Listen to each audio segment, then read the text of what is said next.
Hello again, and welcome to the program. I'd like to talk to you today just a little bit more about the hidden powers which are with you and within you. You can indeed utilize them so much more once you discover them, apart from how to manipulate them, as it has been said by also the Master himself.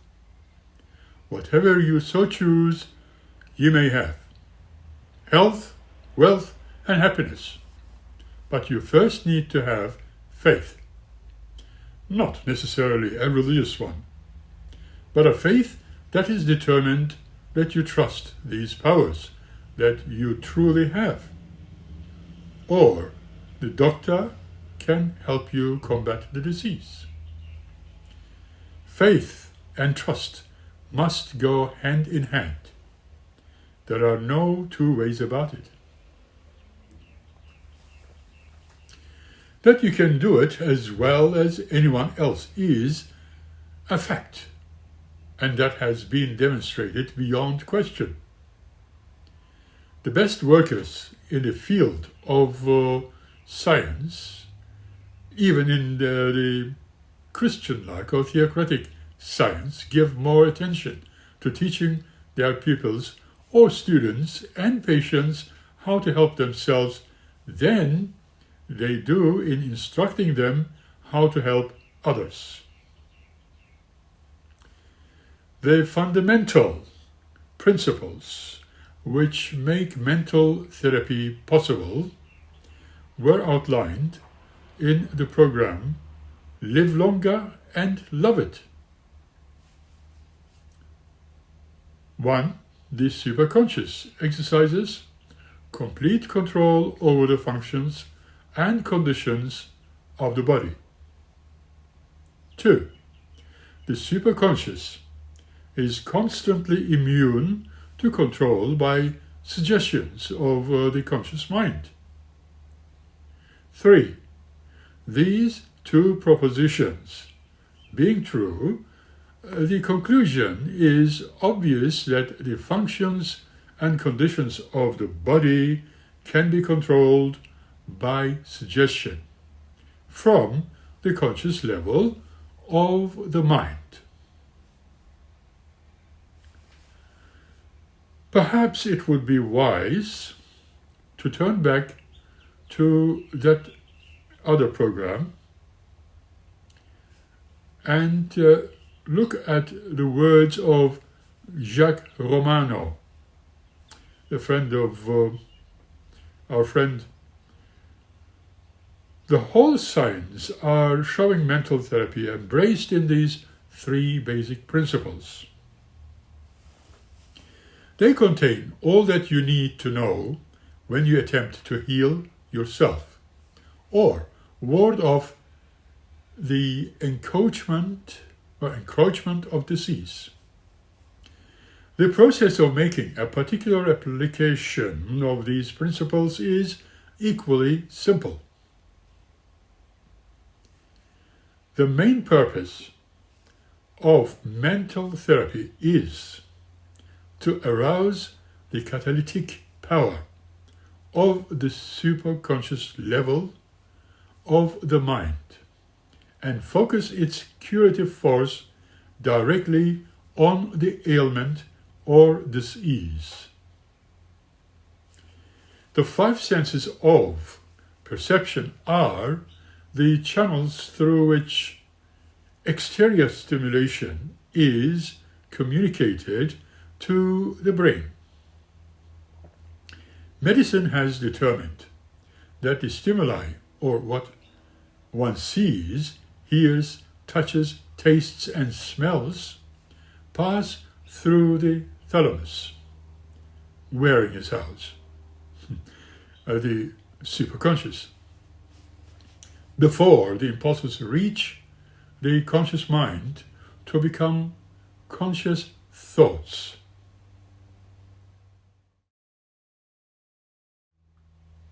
Psychologists will tell you that more than 80% of the mind's activity ordinarily is the result of what one sees.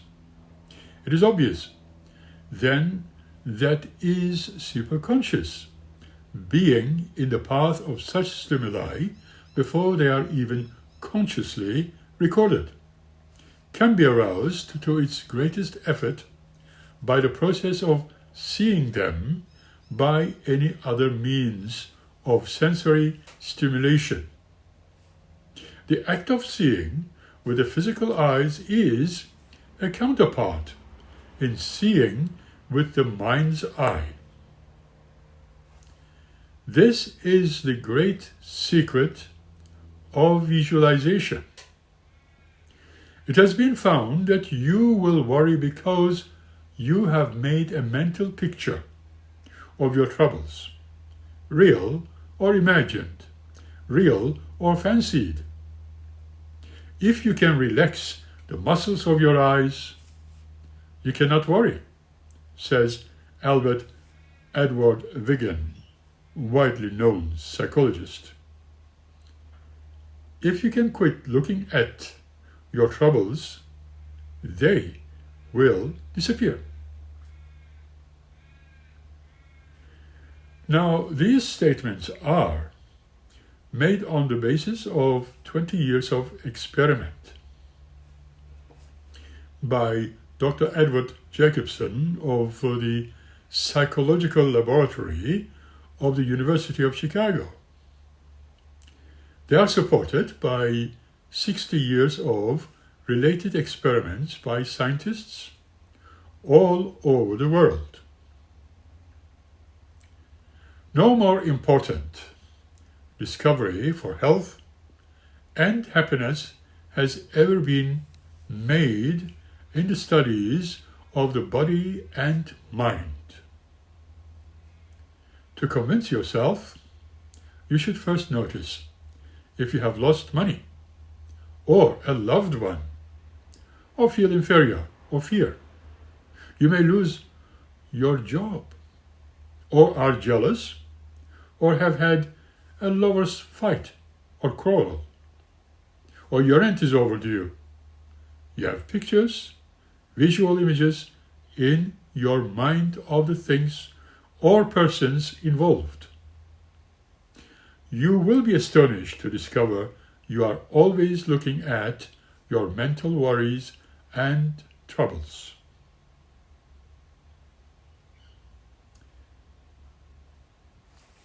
Creating these mental pictures, this visualization, must be directed by your own will. You cannot permit your imagination to run riot. It has been said that imagination is a good servant, but a poor master.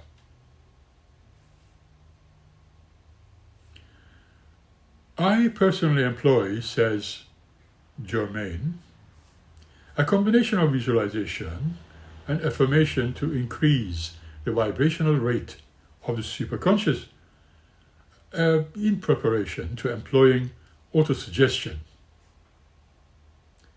And he suggests, here is how it is done. 1. Take a piece of paper and pencil and write on it any information. You might use something like, be still and know that I am God. Because of inherent superstition, or you can call it faith, if you like. The hidden power of the thalamus is activated by the mere mention of the word God. The thalamus, as you remember, is the seat of the superconscious. It is a mental dynamo which generates the electrical vibrational force that makes the human organism tick. The superconscious is more susceptible to suggestion when its vibrational force has been increased to a higher frequency than is normally required to maintain functional harmony. 2. When you are able to visualize the written affirmation in your mind's eye with your physical eyes closed, you have succeeded in turning on the catalytic power of your gift, the superconscious, literally to perform miracles of healing. Extraordinarily rapid acceleration of the processes of bodily repair, which Dr. Carell classified as miraculous healing, has been explained to you earlier. 3. Practice until you are able to project the visual image anywhere from head to toe.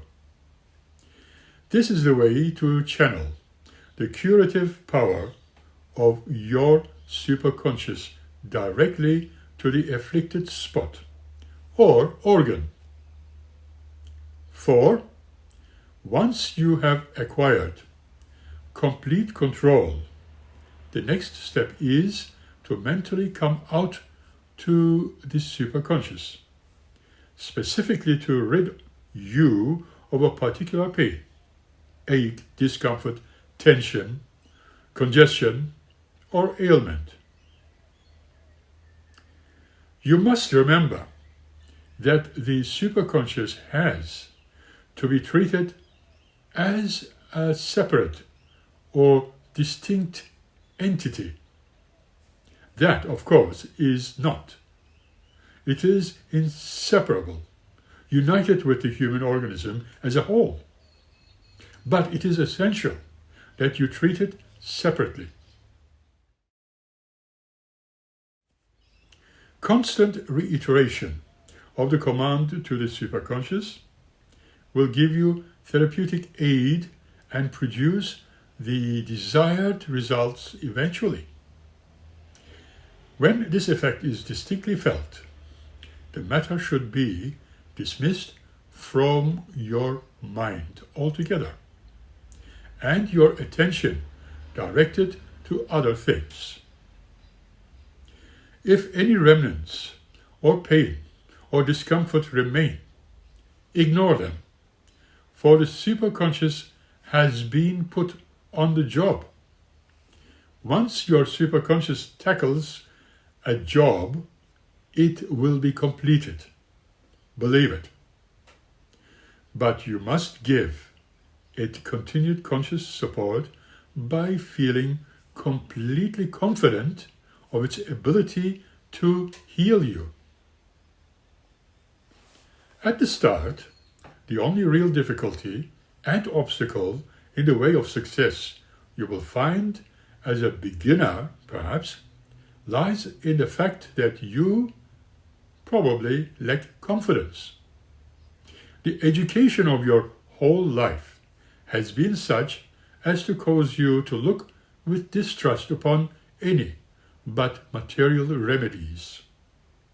There is no inclination to persist in your efforts. There are several books which cover many aspects of what has been discussed, and I intend to list them somewhere, sometime after this program.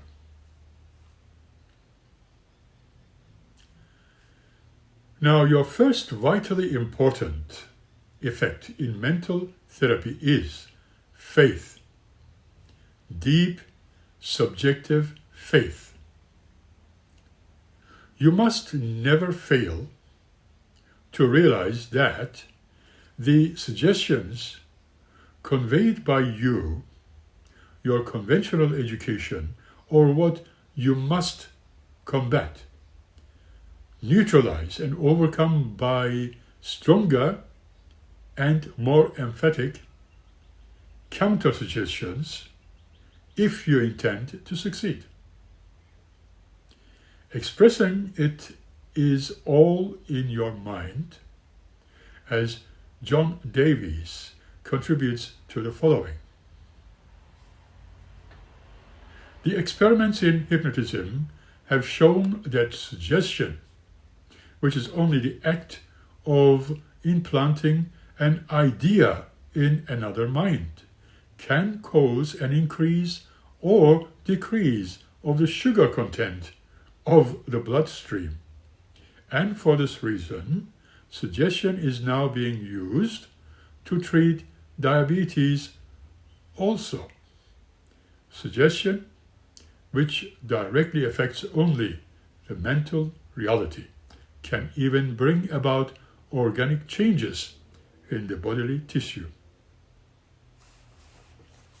A classic example is the old-time conjurer conjured off the subject's hand from warts by making suggestive motions, as if grasping the wart in his hand, and repeating some such phrase as, "I have got it now. It will disappear within 10 days. There is no doubt that this has been done.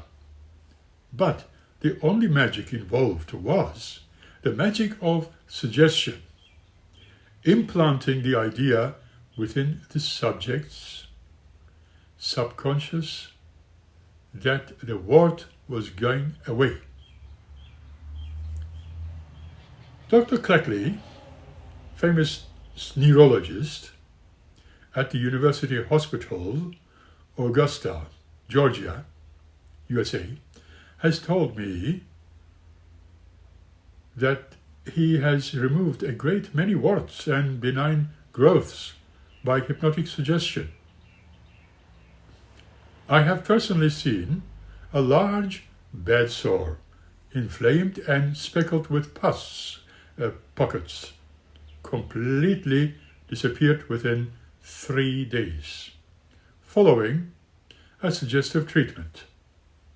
Although specialist has been treating it with drugs, medication, and retreatment for 6 months with no results. I have seen cured with one suggestive movement, a case of arthritis of 10 years standing. The patient could hardly walk and stated that he had not had a good night's sleep for years. Before he could get out of bed in the morning, it was necessary for his wife to massage his legs with liniments. Just imagine. After the suggestive treatment, more than 2 years ago, he has had no more trouble and can run, jump, and climb stairs with no discomfort. Of course, some of the old school materialist-minded doctors, once upon a time, would say that this case of arthritis had not been cured by suggestion, but that only the symptoms had been removed. Evidence in this and other cases, however, seems to indicate the contrary. Ikue, who cured everything from diabetes to glaucoma with suggestion, there are those who will recall his famous "Every day, in every way, I am getting better and better," was adamant that organic diseases yield to suggestion more readily than do functional or nervous disorders. Dr. Walsh of Fordham University has said, "An analysis of statistics of diseases cured by mental influence shows that its results have been more strikingly manifest in organic than in the so-called nervous or functional diseases." And Dr. James Pages, lecturing on surgical pathology, says, "There is scarcely an organ, the nutrition of which may not be affected by the mind. Dr. Harry Lipton, psychiatrist in the US Public Health Service, has once demonstrated to me very convincingly that ideas can bring about an organic change in a tissue. Dr. Lipton uses suggestive treatments extensively and has cured amnesia, stammering, and all manner of other disorders. But this means the most striking examples of the power of thought upon body tissue are the cases where shrunken limbs have been rebuilt. Dr. Lipton showed me a picture of a prisoner who had been shot through the thigh. The nerves had been replenished, but the patient was unable to use his leg. The leg had drawn upward until the foot was almost up to his hip. And for several years, this man had walked upon a peg leg strapped to his knee. Then, Dr. Lipton began a series of suggestive treatments. In 6 months, the leg had straightened out almost entirely. The atrophied muscles had regained some measure of the former strength, and it was possible for the patient to walk with the aid of a spatially built shoe. The pictures of the before and after this case would convince even the most skeptical person that thought can change tissue. Do you feel that it is necessary to resort to hypnotic treatment to change your thinking and improve your bodily health? Or achieve anything you desire? As an intelligent person who has understood what you have read or heard, listened to, watched, concentrated on, there is no reason why you should not be able to accomplish the very same things others have accomplished.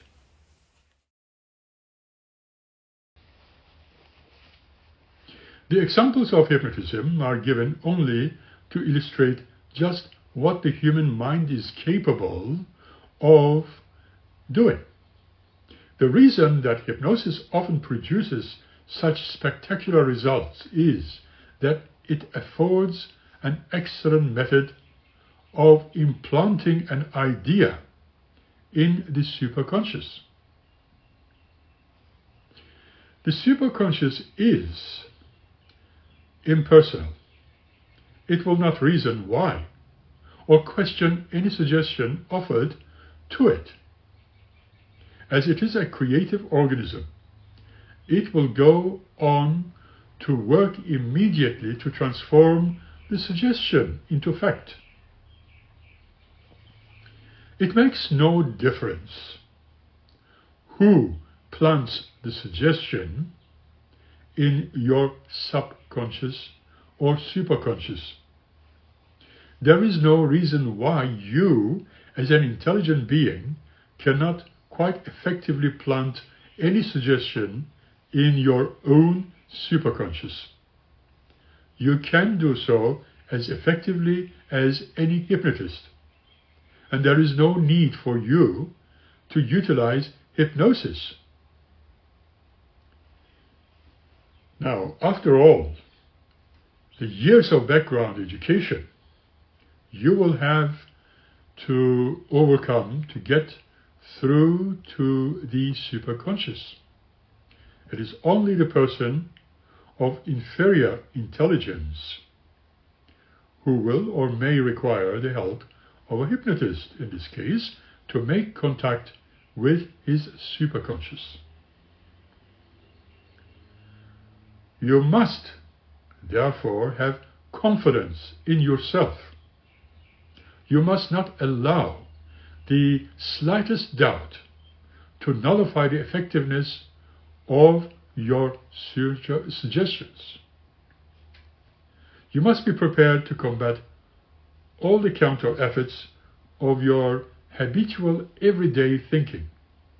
For this and the emotions you entertain also filter down to your superconscious and have their influence on it.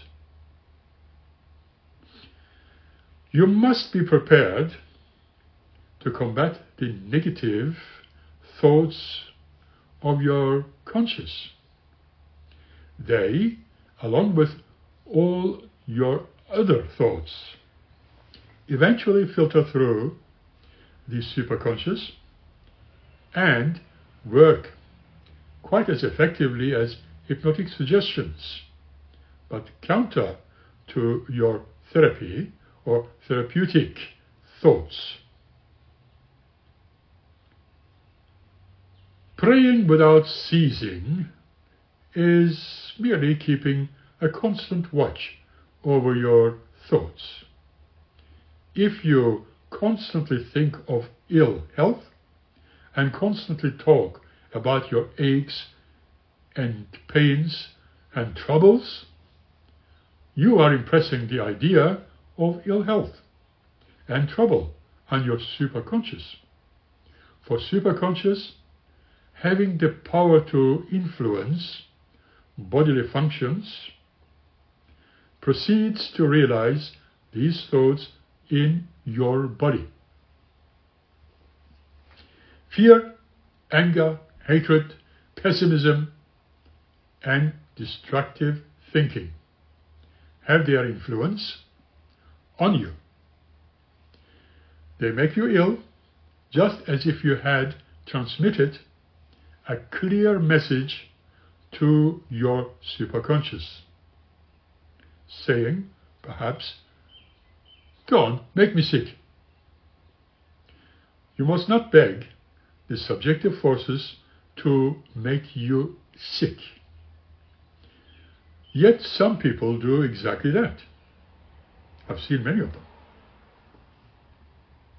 You can utilize this knowledge so that you learn the importance of acquiring right thinking habits.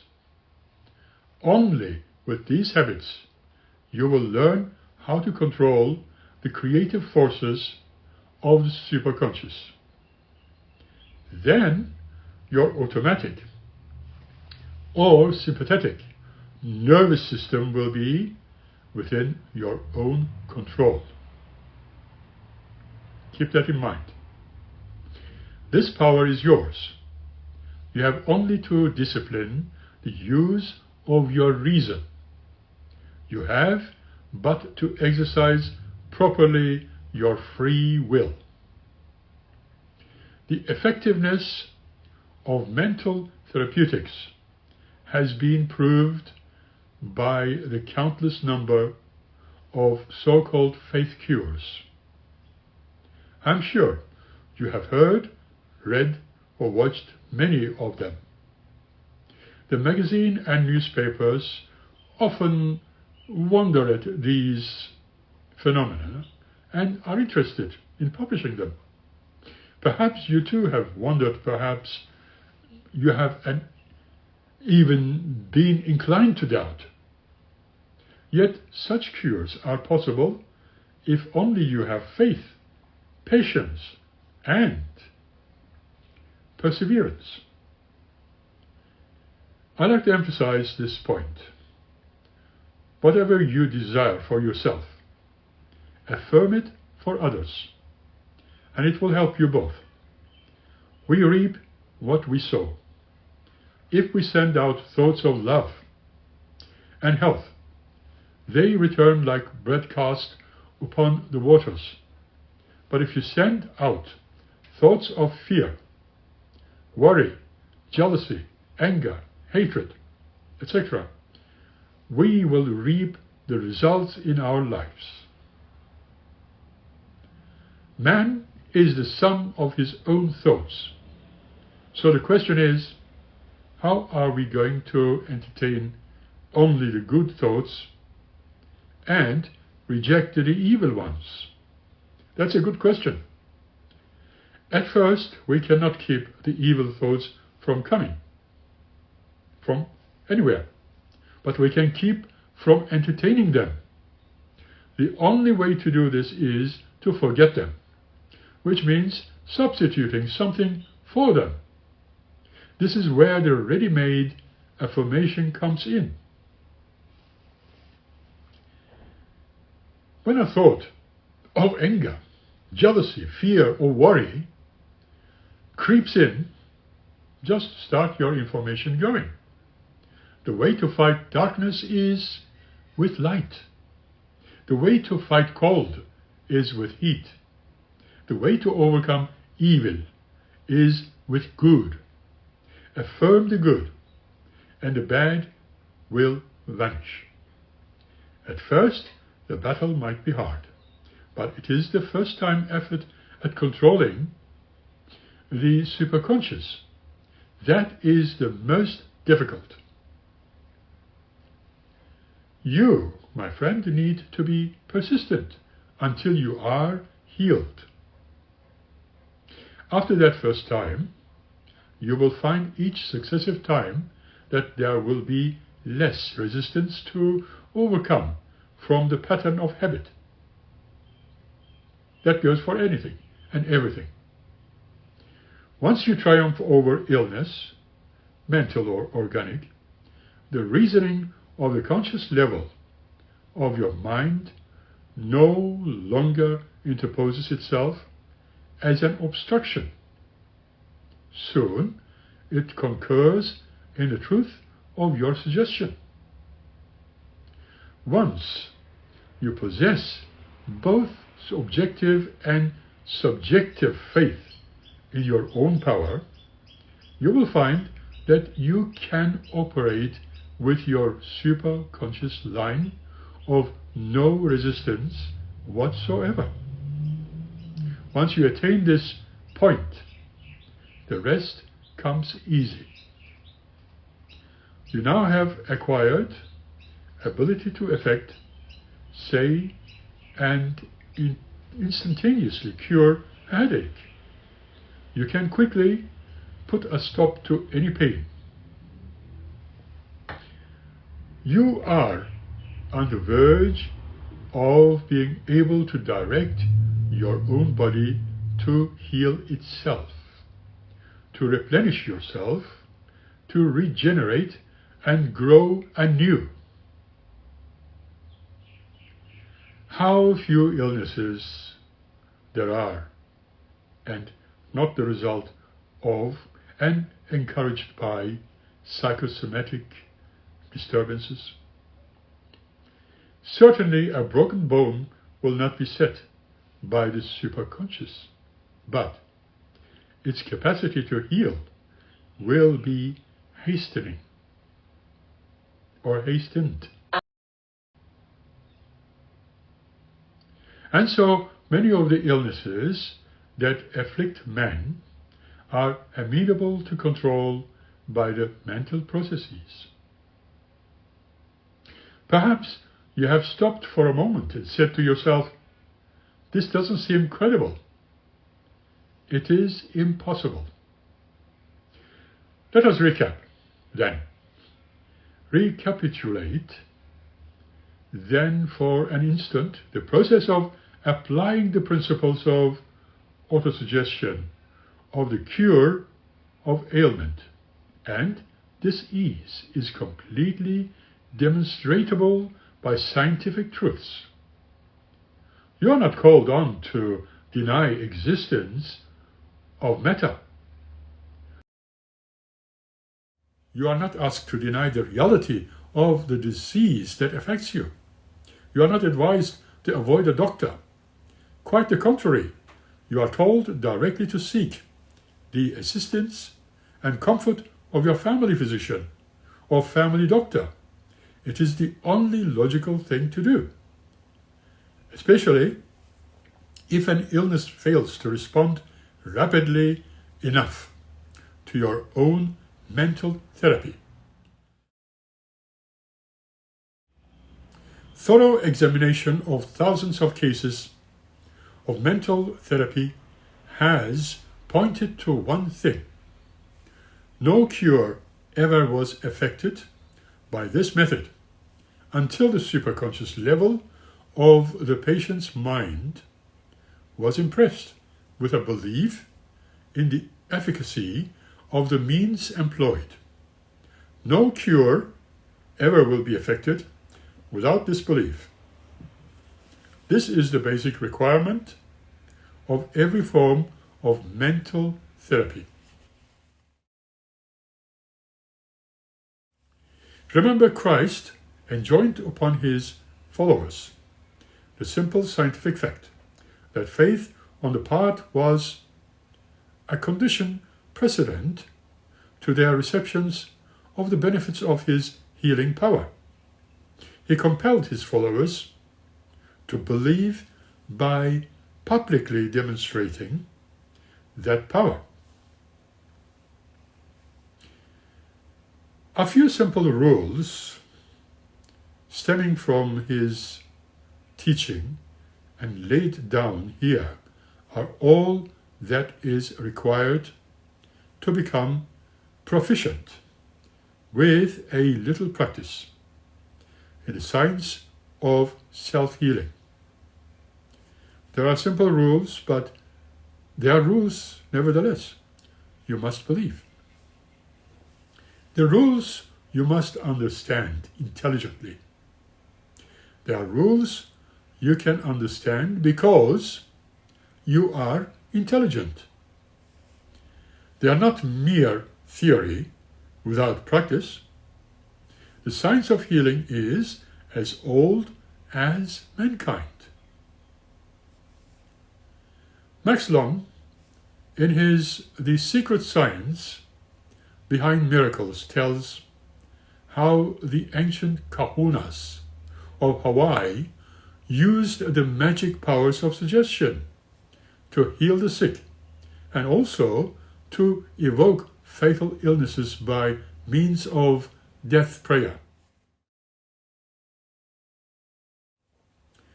Thomas J. Hudson, almost a century ago, successfully used a means of healing not unlike that described here.